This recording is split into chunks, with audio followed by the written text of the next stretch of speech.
ಮತ್ತೊಮ್ಮೆ ನನ್ನ ಕೊಲಿಗೆ ಪ್ರಶಾಂತ್ ನಾಥ್ ನೇರ ಸಂಪರ್ಕದಲ್ಲಿದ್ದಾರೆ. ಪ್ರಶಾಂತ್, ಸಿದ್ದರಾಮಯ್ಯನವರ ಬೆಂಬಲಿಗರ ಸಚಿವ ಸಂಪುಟದಲ್ಲಿ ಯಾರ್ಯಾರು ಇರ್ತಾರೆ, ಡಿ ಕೆ ಶಿವಕುಮಾರ್ ಬೆಂಬಲಿಗರು ಯಾರ್ಯಾರು ಇರ್ತಾರೆ ಅಂತ ನಾವು ಅನೇಕ ಸಲ ಚರ್ಚೆ ಮಾಡಿದ್ದೀವಿ. D K Shivakumar C M ಆಗಬೇಕು ಅಂತ ವಾದ ಮಾಡ್ತಾ ಇರೋರ ಪೈಕಿ ಹೊಸ ಶಾಸಕರುಗಳೇ ಜಾಸ್ತಿ ಇರೋದು, ರಾಜಕೀಯಕ್ಕೆ ಹೊಸದಾಗಿ ಬಂದವರೇ ಜಾಸ್ತಿ ಇರೋದು. ಎಕ್ಸ್ಪೀರಿಯನ್ಸ್ಡು ರಾಜಕಾರಣದಲ್ಲಿ ಪಳಗಿದವರು ಮಾಗಡಿ ಬಾಲಕೃಷ್ಣ. ಅತಿಥಿಗೆ ಜಾಸ್ತಿ ಕುತೂಹಲ ಇರೋದು ಸಿದ್ದರಾಮಯ್ಯನವರ ಬೆಂಬಲಿಗರು ಕಳೆದ ಬಾರಿ ಯಾರ್ಯಾರು ಕ್ಯಾಬಿನೆಟ್ನಲ್ಲಿದ್ದರು, ಯಾರ್ಯಾರು ಹೊರಗಿರ್ತಾರೆ ಅನ್ನೋದು. ಎಸ್ ಎಸ್ ಯಾರ್ಯಾರು ಹೊರಗಿರ್ತಾರೆ ಅನ್ನೋದಕ್ಕೆ ತನ್ನದೇ ಆಗಿರ್ತಕ್ಕಂಥ ಪರ್ಮಿಟೇಷನ್ಸ್, ಕಾಂಬಿನೇಷನ್ಸ್ ಇದೆ. ಭಾಳ ಮುಖ್ಯ 3-4 ಹೆಸರುಗಳು ಬರ್ತವೆ. ಪರಮೇಶ್ವರ್ ಏನು ಸಿದ್ದರಾಮಯ್ಯನವರ ಬೆಂಬಲಿಗರು ಅಂತಿಲ್ಲ ಅಲ್ಲ ಅಲ್ವಾ? ಹೌದು. ಈಗ ಜಾರಕಿಹೊಳಿ ಇಡೀ ಬೆಂಬಲಿಗರ ಪಡೆಯಲ್ಲಿ ಯಾರಿಗಾದರೂ ಒಂದಿಷ್ಟು ದಂಡು ದಾಳಿ ಅಂತಾರೆ ನೋಡಿ, ಡಿ ಕೆ ಶಿವಕುಮಾರ್ ಆಗಾಗ ಈ ಶಬ್ದ ಉಪಯೋಗಿಸ್ತಾರೆ. ಕರೆಕ್ಟ್. ಅದಿರೋದಾದರೆ ಸತೀಶ್ ಜಾರಕಿಹೊಳಿ ಜೊತೆಗಿದೆ.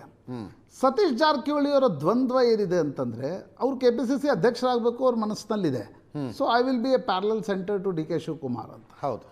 ಆದರೆ ಮಂತ್ರಿ ಸ್ಥಾನ ಇಲ್ಲದೆ ಹೋದರೆ ಬೆಳಗಾವಿನ ಉಸ್ತುವಾರಿ ಯಾರ ಬಳಿಗೆ ಹೋಗುತ್ತೆ? ಅದು ಲಕ್ಷ್ಮೀ ಹೆಬ್ಬಾಳ್ಕರ್ ಬಳಿಗೆ ಹೋದರೆ ಕರೆಕ್ಟ್. ಆ ಚಿಂತೆ ಅವ್ರಿಗೆ ಜಾಸ್ತಿ ಇದೆ. ಯಾಕಂದರೆ ಬೆಳಗಾವಿನ ರಾಜಕಾರಣ, ರಾಜ್ಯ ಸಂಘಟನೆಯನ್ನು ಹಿಡಿತಕ್ಕೆ ತಗೊಂಡು ಬೆಳಗಾವಿಯ ರಾಜಕಾರಣನೇ ಕೈ ಬಿಟ್ಟು ಹೋದ್ರೆ ಆಮೇಲೆ ಲಕ್ಷ್ಮಣ್ ಸವದಿ ಏನಾದರೂ ಮಂತ್ರಿ ಆಗಿಬಿಟ್ರೆ ಅವರು ಹಿಂದೆ ಸಂಪುಟ ರಚನೆ. ನೆನ್ನೆ ಒಂದು ಸುದ್ದಿ ಬಂತು ನನಗೆ, ಅವರ ಇಡೀ ಕುಟುಂಬ ಕೂತ್ಕೊಂಡು ಒಂದು ನಿರ್ಧಾರ ತಗೊಂಡಿದೆಯಂತೆ. ಆದರೆ ಮಂತ್ರಿ ಮತ್ತು KPCC ಅಧ್ಯಕ್ಷಗಿರಿ ಎರಡೂ ಕೊಟ್ಟರೆ ಆಗೋದು, ಇಲ್ಲದೆ ಹೋದರೆ KPCC ಅಧ್ಯಕ್ಷ ಬೇಡ, ಮಂತ್ರಿ ಸ್ಥಾನವೇ ಆಯ್ಕೆ ಆಗಬೇಕು ಅಂತ.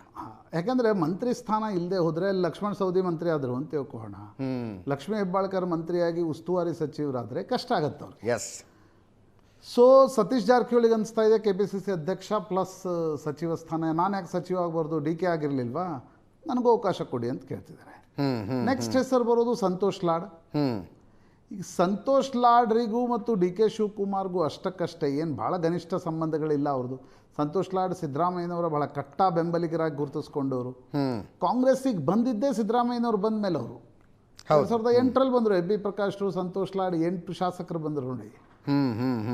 ಅದಾದಮೇಲೆ ಅವ್ರಿಗೆ ಡಿಲಿಮಿಟೇಷನ್ನಲ್ಲಿ ಕಲಘಟಗಿ ಕ್ಷೇತ್ರ ಸಿಕ್ತು. ಎಸ್. ಅಲ್ಲಿ ಹೋದರು.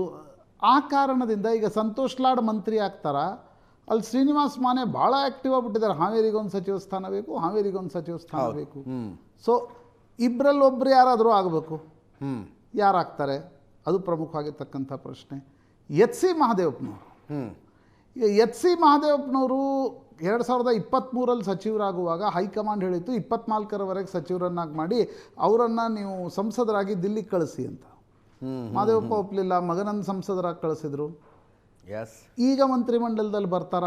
ನರೇಂದ್ರ ಸ್ವಾಮಿ ಮತ್ತು ಆನೇಕಲ್ ಶಿವಣ್ಣ ಓಡಾಡ್ತಿದ್ದಾರೆ ನಮ್ಮನ್ನು ಮಂತ್ರಿ ಮಾಡಿ ಅಂತ. HC ಮಹದೇವಪ್ಪನವರು. ಪಿರಿಯಾಪಟ್ಟಣ ವೆಂಕಟೇಶ್ ಸಿದ್ದರಾಮಯ್ಯನವರ ಕಟ್ಟರ್ ಬೆಂಬಲಿಗ. ಜನತಾದಳದ ಕಾಲದಿಂದಲೂ ಸಿದ್ದರಾಮಯ್ಯನವ್ರ ಜೊತೆಗಿರೋರು. ಹೌದು.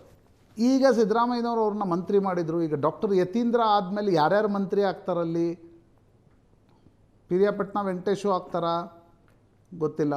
ಅದೊಂದು ಪ್ರಮುಖವಾಗಿರ್ತಕ್ಕಂಥ ಪ್ರಶ್ನೆ. ಪುಟ್ಟರಂಗ ಶೆಟ್ಟಿ ಸಿದ್ದರಾಮಯ್ಯನವರು ಅವ್ರನ್ನ ಮಂತ್ರಿ ಮಾಡಿದರು. ಉಪ್ಪಾರ ಸಮುದಾಯದ ನಾಯಕರು.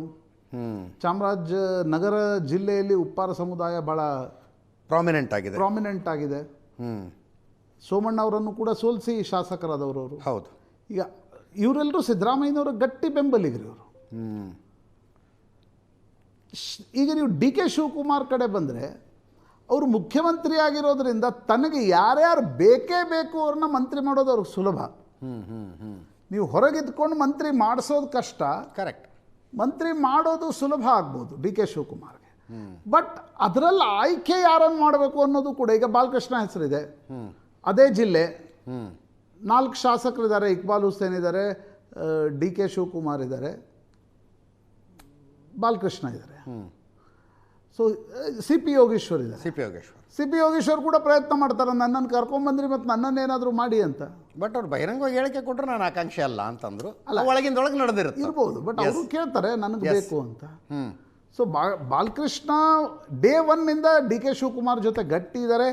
HD ಕುಮಾರಸ್ವಾಮಿ ಮಿತ್ರರಾಗಿ ಬಂದವರು ಅವರು. ಹೌದು. ಮೊದಲು BJPಯಿಂದ ಶಾಸಕರಾಗಿದ್ದರು 99. ಕರೆಕ್ಟ್. ಅದಾದಮೇಲೆ JDSಗೆ ಬಂದರು, ಅದಾದಮೇಲೆ ಕಾಂಗ್ರೆಸ್ಸಿಗೆ ಬಂದಿದ್ದಾರೆ, ನನ್ನನ್ನು ಮಂತ್ರಿ ಮಾಡಿ ಅಂತ ಕೇಳೋದ್ರಲ್ಲಿ ಅವ್ರಿಗೊಂದು ಕ್ಲೇಮ್ ಇದೆ. ಯಾಕಂದರೆ DK ಶಿವಕುಮಾರ್ ಪರವಾಗಿ ಮೊದಲು ಗಟ್ಟಿ ದನಿ ಎಬ್ಬಿಸಿದವರು ಬಾಲಕೃಷ್ಣ ಮತ್ತು ಇಕ್ಬಾಲ್ ಹುಸೇನ್ ಇಬ್ಬರು. S S. ಸೊ ಇವೆಲ್ಲವೂ ಈ ಪರ್ಮ್ಯುಟೇಷನ್ಸ್ ಕಾಂಬಿನೇಷನ್ ಇದೆ. DK ಶಿವಕುಮಾರ್ ಜೊತೆ ಗಟ್ಟಿಯಾಗಿ ನಿಂತ್ಕೊಂಡವರಿಗೆ Shivaganga first term, I don't think ಅವ್ರೇನು MLA ಆಗೋದು ಬಹಳ ಕಷ್ಟ ಇದೆ, ಮಿನಿಸ್ಟರ್ ಆಗೋದು, ಮಿನಿಸ್ಟರ್ ಆಗೋದು ಕಷ್ಟ ಇದೆ. ಅಲ್ಲಿ ಅಜಯ್ ಸಿಂಗ್ ಇದ್ದಾರೆ ನೋಡಿ, ನೀವು ಒಂದೊಂದು ಕಡೆ ಒಂದೊಂದು ಇದ್ದಾರೆ ಅವರೆಲ್ಲ. ಅಜಯ್ ಸಿಂಗ್ ಮಂತ್ರಿ ಆಗ್ತಾರಾ? ಈಗ ಪ್ರಿಯಾಂಕರ್ಗೆ ಪ್ರಕಾಶ್ ಪಾಟೀಲ್ ಆದಮೇಲೆ ಅಜಯ್ ಸಿಂಗ್ ಅದೇ ಜಿಲ್ಲೆಯವರು, ಅವರನ್ನು ಮಂತ್ರಿ ಮಾಡಲಿಕ್ಕೆ DK ಶಿವಕುಮಾರ್ಗೆ ಸಾಧ್ಯ ಆಗತ್ತಾ? ಈಗ DK ಶಿವಕುಮಾರ್ ಬೆಂಬಲಿಗರು ಅನ್ಸ್ಕೊಂಡವ್ರ ಪೈಕಿ ಈಗ ಲಕ್ಷ್ಮೀ ಹೆಬ್ಬಾಳ್ಕರ್ ಐ ಥಿಂಕ್ ಸುಲಭವಾಗಿ ಅವ್ರ ಕ್ಯಾಬಿನೆಟ್ಟಿಗೆ ಬರುವ ಸಾಧ್ಯತೆಗಳು, ಲಿಂಗಾಯತ, ಪಂಚಮಸಾಲಿ, ಬೆಳಗಾವಿ ಜಿಲ್ಲೆ, ಜಾರಕಿಹೊಳಿಗೊಂದು ಕೌಂಟರ್ ಬ್ಯಾಲೆನ್ಸ್ ಇರ್ತಾರೆ, ಬರ್ತಕ್ಕಂಥ ಸಾಧ್ಯತೆಗಳು ಜಾಸ್ತಿ.